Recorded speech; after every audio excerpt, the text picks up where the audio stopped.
Hello everyone, my name is Rochelle Innocent and I'm the founder and CEO of Project Purpose. Welcome to our channel.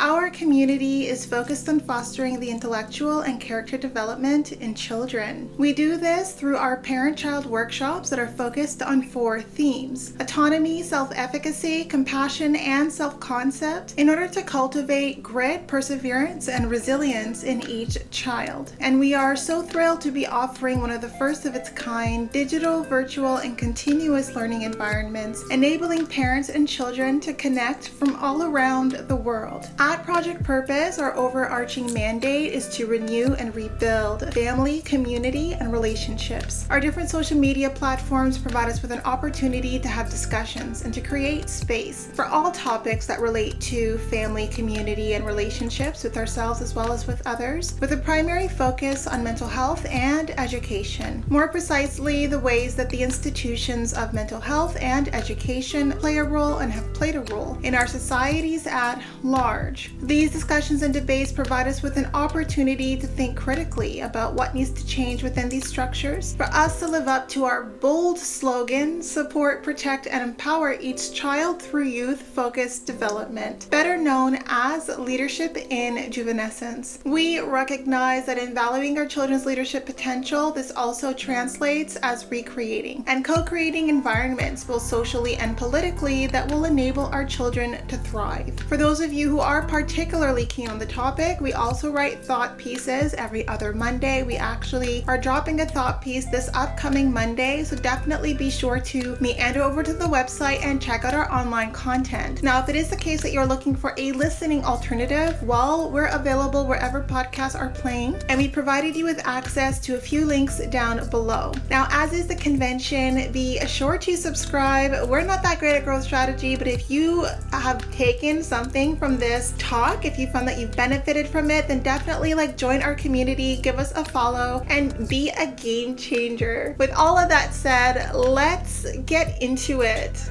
Allô les meufs et les mecs. Hello ladies and gentlemen, and welcome back to another segment here on Project Purpose. For those of you who are new, we cover topics that relate to mental health, mental wellness, and education on a week-by-week basis. And today's topic of discussion is education. On the conversation on education this week, I want to continue the conversation around communication. So in our last video, and this is going to be sort of a continuation of that segment, I talked a little bit about communication being a skill. Not only a skill, it's an act of service. Communication is something that you do as an act of service in cases where the message is really important and you want to do everything you can to make sure that that communication lands. And the reason why it's an act of service is because when you are drafting, when you are preparing a communication, you can't do it from your own point of view. You have to prepare that messaging for the person who is receiving it. So you have to do everything you can to make sure that that message aligns with that person's value system, with how that person perceives and sees the world, so that you can ensure that you're communicating, that you're speaking is being carried on the same wavelength that that person operates in. And so with that said, in that first segment, I focus on the 3 core value buckets that you can build your frame of reference from. So that's ethos, which is character based.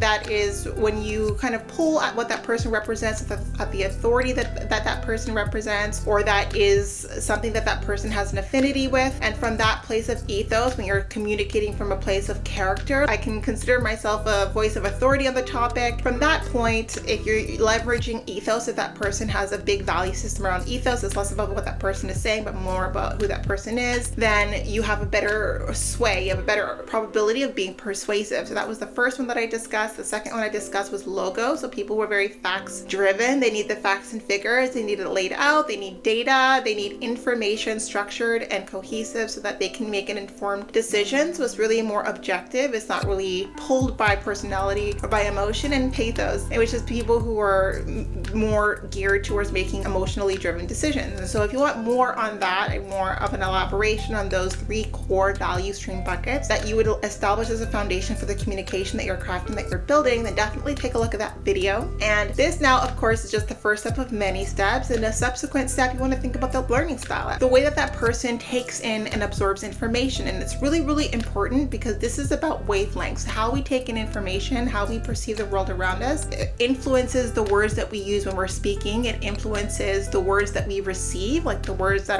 readily sort of absorb into our psyche, and it influences the ways that we operate. So if you're communicating to someone and it's really important that that message lands, you have to use their language. You have to get on their level, and on their level can be various things, right? If you're speaking from a place of domain specificity, so you're speaking to someone who operates in the same professional career circles as you do, then you're going to use some of the domain specific jargon, some of the language that is dedicated to that sector in order to communicate your message. If you're communicating to someone who has a certain reading comprehension level, then you're not going to communicate at a reading comprehension level that is above or below their reading comprehension level. You're going to use their vocabulary. So you don't ever want to come across as being condescending. You never want to come across as being a bully. And for those who have used those communication styles, I mean, sometimes you get people to concede they listen, but they don't listen in a way that they're receiving that message, right? And once that power and authority is gone, like your influence is gone. So you want to think really critically about using condescension and using power assertion as a method of communication, because you're actually not getting your message across. You're just using intimidation and fear tactics. And one thing I can tell you about intimidation and fear tactics, the more you get people to listen because of what they fear might happen, the less of a connection that you have with that individual. You're eroding the personal connection with that person if you're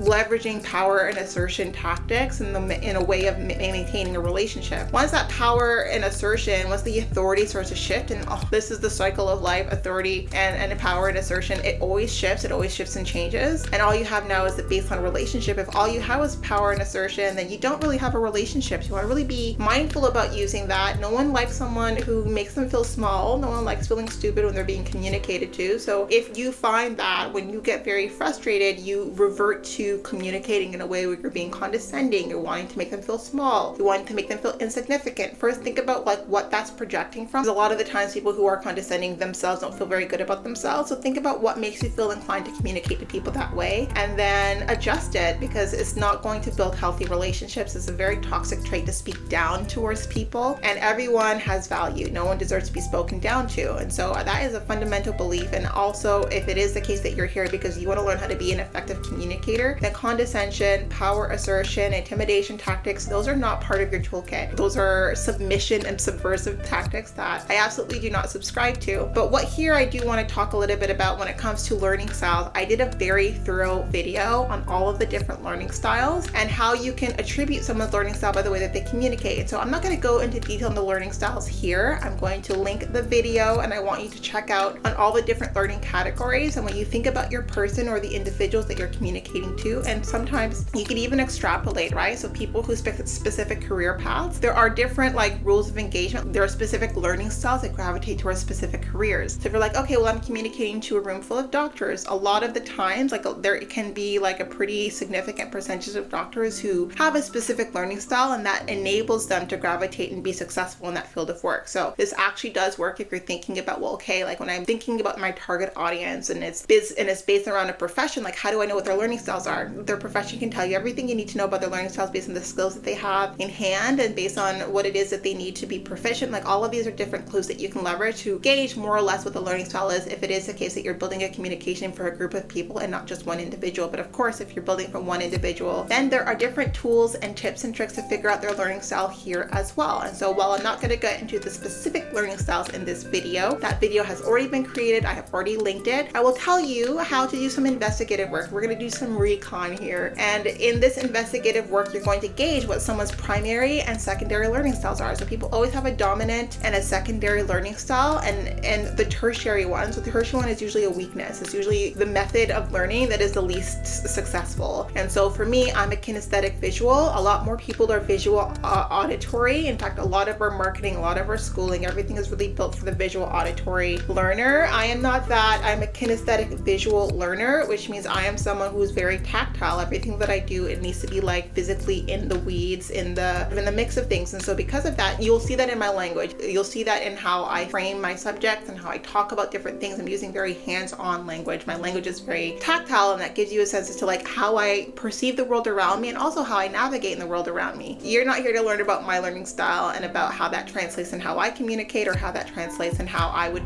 facilitate a session. You're here because you want to do some recon and figuring out, well, what's your person's learning learning style, or the people that you are targeting to have a communication land well. So first thing that you want to do is get them to teach you something. It is really important, especially if they're not someone who works within a teaching profession, if that's not something that they do typically, because a lot of people are very egocentric about how they teach others. So in that, they teach you how they themselves would prefer to learn. And so it's really important that you do this 2 to 3 times, and different types of subjects, right? You can get them to teach you how to build something and see how they walk you through that process. And how they walk you through the process is going to give you a signal as to the language that they use. And in the language that they use, you can pull and draw out if they're using more visual words, if they're using more auditory words, if they're using more tactile words, or if they're teaching you using just their voice. There's a lot of storytelling, or if they're drawing pictures for you, or if they're building statues and little models for you. All of that gives you a picture as to their dominant learning style. And so you want to give them that exercise to teach you, and you're obviously going to learn whatever it is that they're teaching you, but as a sidebar, you're going to be taking notes because it gives you a sense as to how they orient and navigate and perceive the world around them. And so I like to do this in 3 folds. I like to get someone to teach me how to build something. So like IKEA furniture is a super quick win for you, but it could even be building like blocks or Lego. Like it doesn't need to be super serious, but get them to help you build something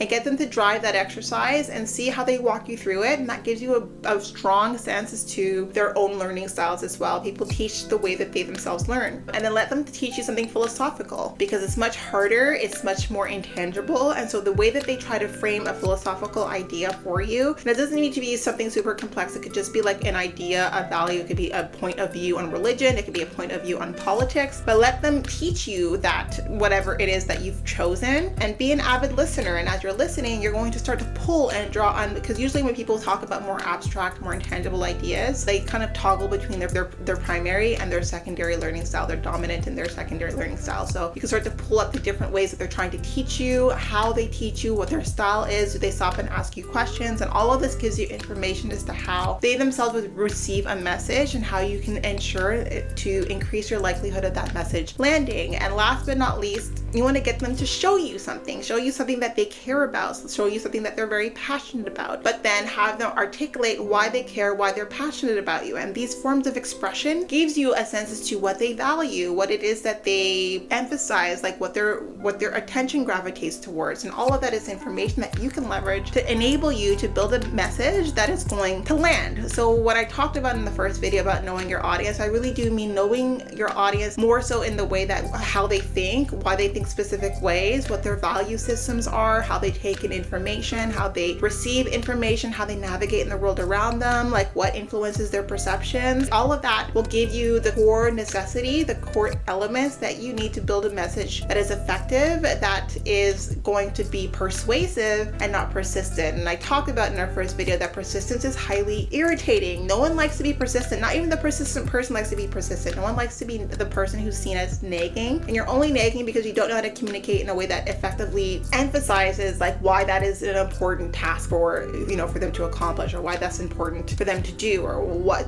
the impact is going to be on the relationship if they don't do it. Like all of these things are important elements to include in your communication that oftentimes gets lost because they're assumed. And another element that I want to make sure that I bring up here as we think about communication and things and like do's and don'ts around communication is nothing should be assumed. Even if it's something that you have addressed several times, if it's significant to the message that you're building now, then you have to make sure that you don't assume things that you know are going to be upsetting if they don't get it right? So you always want to enable someone's success by being very clear, very open, honest, and articulate about what matters, what's relevant, what isn't relevant. You're going to lay it all out neatly in a nice, beautiful little package and deliver it to them. And so that's what I wanted to talk about today. I want to give you that added layer of detail when it comes to crafting your communication. So definitely you want to make sure that you not only take the value system as a foundation, but from that you build on the learning styles. And from those learning styles, you want to figure out, well, how do I know what this person's learning style is? So again, get them to help you to teach you how to build something, get them to teach you a philosophical or political idea, and then get them to tell you something that is very impactful to them, something that is very meaningful to them. And all of that, the ways that they articulate that, the ways that they frame their ideas, they frame their thoughts, their beliefs, all of that gives you the information that you need to frame something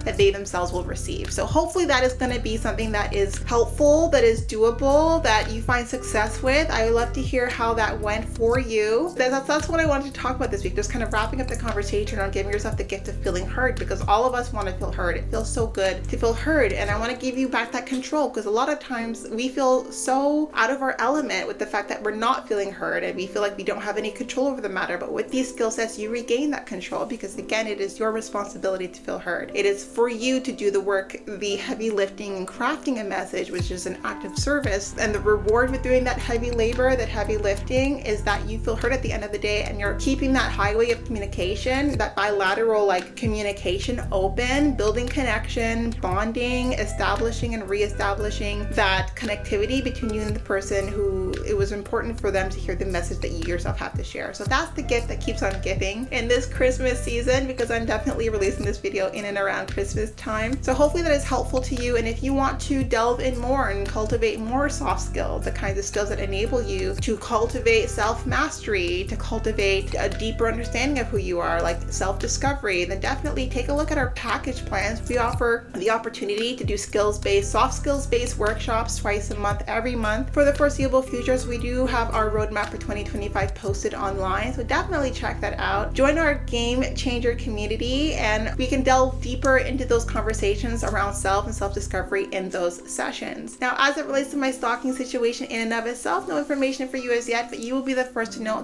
when I do. Thank you so much again, and we'll talk to you all very soon.